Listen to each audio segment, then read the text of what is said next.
Okay, guys, so we all know that dating in 2024 has become, well, to put it mildly, a hellhole. This is fine. I'm okay with the events that are unfolding currently. For men and women looking for love only on your TV screens. Finding your wife or husband has never been harder. No question about it, I am ready to get hurt again.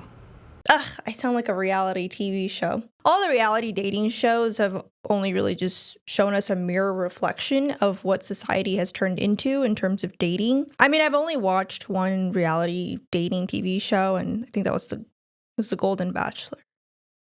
Just openly admitted that. Okay, guys, I confess, I watched The Golden Bachelor. Sip your lip. I'm not gonna lie, it was my guilty pleasure. It was something I was excited to watch. I enjoyed watching. Not that I agree with the premise of it or obviously I don't think that that's the best way to find love, but I figured The Golden Bachelor, for those of you who don't know, it was the first time they put older people of age together looking for love. And I figured, well, they're like in their last decade of life. So how would they not take this serious, right? Well, I was wrong, because just after 3 months of getting married, they separated and got divorced. Yeah, I was pretty upset by that. Did I mention I'm a hopeless romantic? I digress. Look, I don't want to sound like a Debbie Downer. That's actually why I wanted to make this video, was because I have so much hope for everyone out there. I truly do. I think we're just hearing so many different arguments from various sides, and it gets very confusing, especially if you're consuming all the sides, because you're hearing different answers or contradicting answers and you don't know which one works or which one to do. We hear stuff like, well, it's because men suck, or it's because women suck. When in reality, we both suck in areas. You stink! And we both actually rock in other areas. That's just the reality of being an imperfect human being, is we have both good and bad qualities, good and bad flaws. For example, podcasts will usually give advice that's on one of two ends of a spectrum. It'll either be on the end of it's stating that women aren't the problem. It's men that are the problem. We don't need to change. They just need to change. They're the problem. Or on the opposite end, where we hear vice versa, oh, it's because women are the problem. Men, we're not the problem. Women are the problem. In a way, even though they're on opposite ends, they're kind of feeding the same message that we're like against each other. And like I said, it's on a spectrum, so things get translated differently or not enough context is given. The majority of us don't hate men, and the majority of men don't hate women. We just want to kind of understand.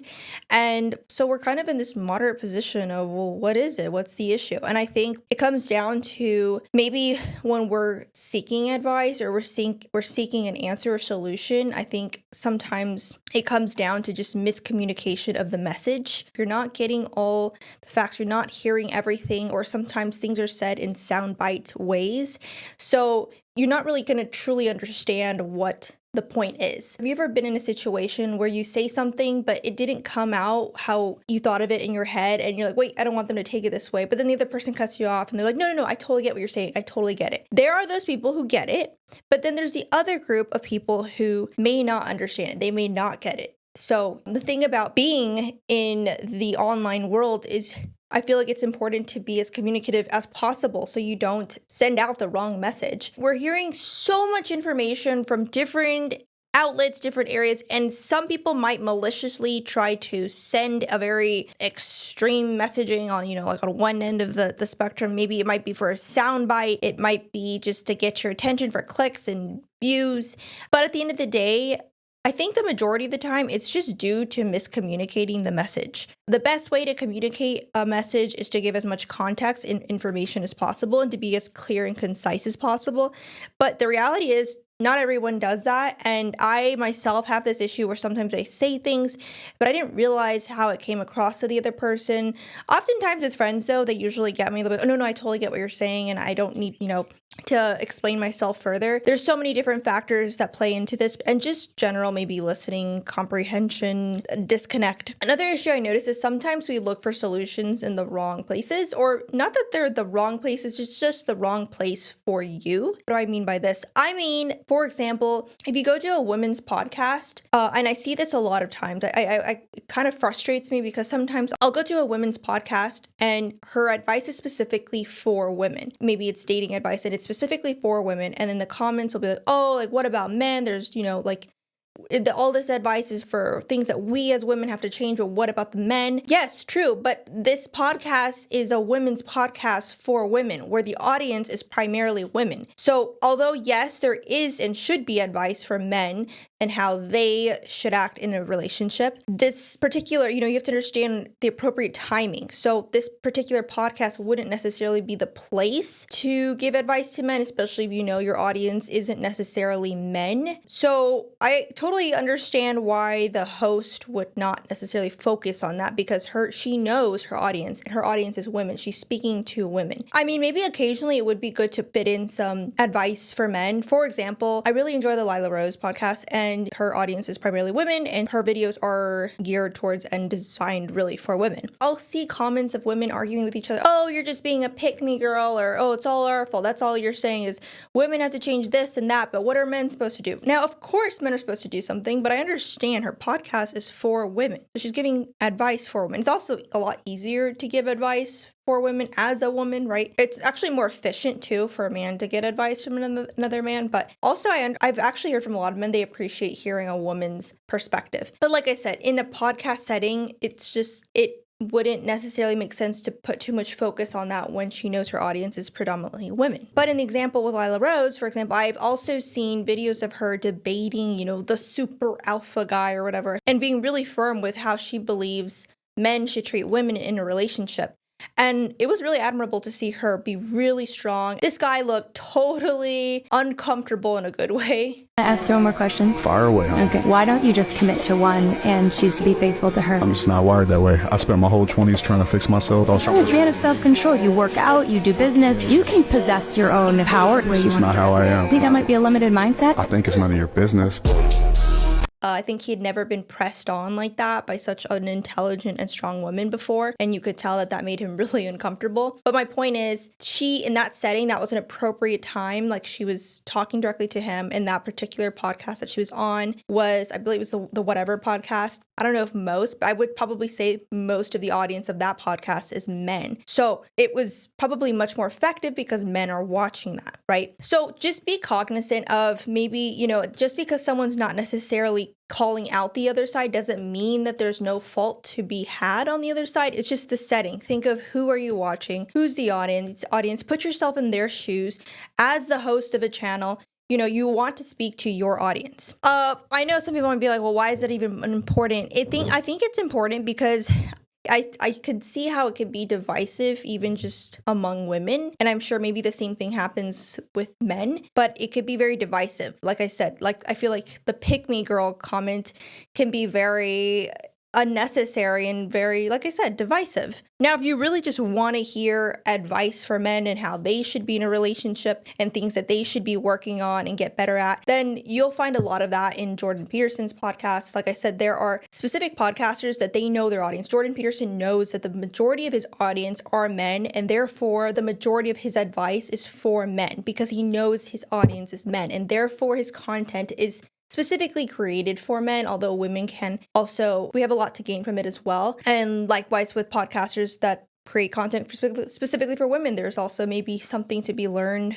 for men. But like I said, try to put yourself in their shoes and be a little bit more cognizant of the bigger picture, right?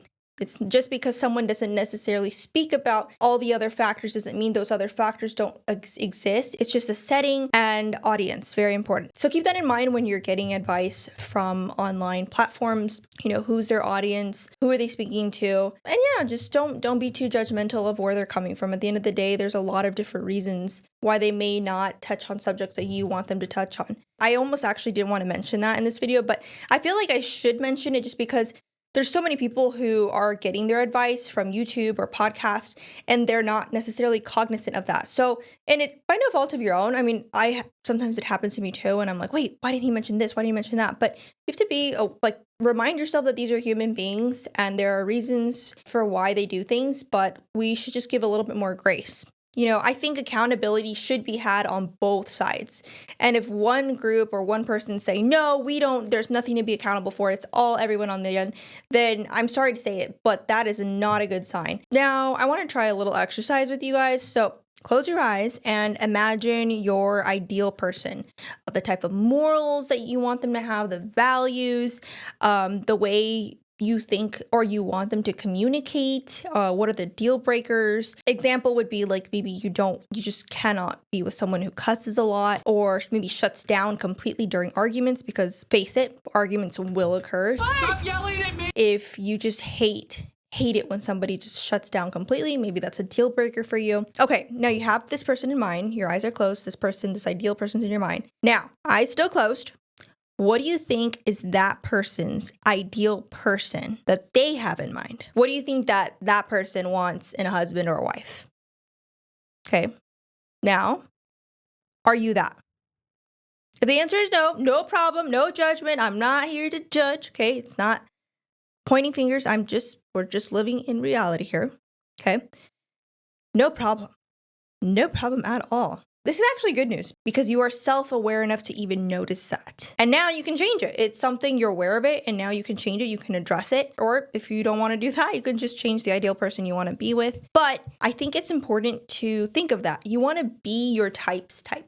And I do not mean this because a lot of the times, especially like in the red pill community, they'll take this way too far and they're talking more specifically about superficial things, looks, and money. I am talking more specifically about values, how you want to be treated, how you want to treat them, how you want the relationship to be, your family, what you want your family to look like. Those are the types of things and qualities that I'm talking about. So the good thing, like I said, is there is time to reflect on that and think about that. And there's a lot of work that needs to go into it. Now, I also want to say there are a lot of good women out there, okay? Sometimes good women get reeled in by qualities that may be attractive in the short run, but not in the long run. And ultimately, you might stay in the relationship and realize that. And it might be years before you realize the mess that you've gotten into. And unfortunately, a lot of good women are with bad men, and vice versa. A lot of good men are with bad women. And a lot of bad women are with bad men too, right? I guess they met their perfect match. Someday you gonna meet your match in a woman. But it's not your job to fix. If you are the good woman, you truly believe you're the good woman with the bad man, it's not your job to fix them. But it is your job to get yourself out of that and to not select this person as your forever person and to continue your quest in looking for the right person. I am ready to start dating again. Getting back on the market. And there is no perfect person, but there is a perfect person for you. Continue your quest. There is no shame. There's nothing to be afraid of to continue your quest to look for that right person. But don't stay. If you know this person is not the person for me and I deserve better than this, then do not select that person as your husband or your wife. And for men, there are a lot of good men out there. For all my short kings out there, I know this is like a huge complaint. Oh, she didn't go out on a date with me because I'm not tall enough. Superficial things. And same thing with women, oh, like I have to be skinny, mini. So it exists on both ends. And that's something we could relate to, right? We both feel like we have these impossible standards. So why not agree to not make them impossible? Just to have standards, because we should have standards, but they should be deeper rooted standards. At the end of the day, we should both bring something to the table. I think men and women both bring equal value, but just through different ways. The quest is to meet your match. Have some like non-negotiables for sure, but don't overly obsess, especially with the superficial things. Nothing wrong, I think, with having a type. Maybe you're just really into a specific type. You can't force yourself to be attracted to another, but don't get so hung up on that. Just keep it simple. Do they match your standards? Do I match their standards? Because, that's also part of being self-aware. Do we get along? Do I feel safe around this person? Does he make me laugh? Do I laugh? Do I have a great time? And sometimes you're going to have bad times, but that doesn't necessarily mean they're the wrong person. It's just can we can we fix those bad times, right?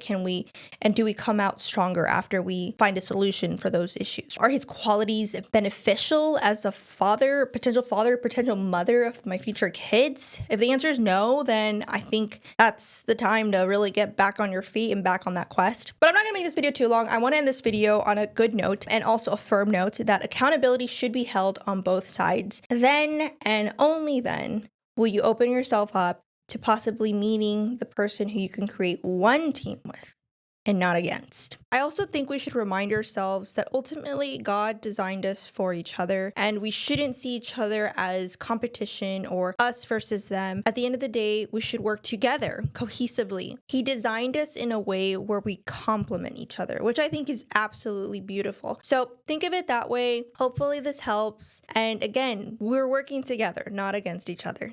Well, guys, that's it for today's video. Thanks for watching. If you enjoyed this video, don't forget to hit like and subscribe, and I'll see you guys next time.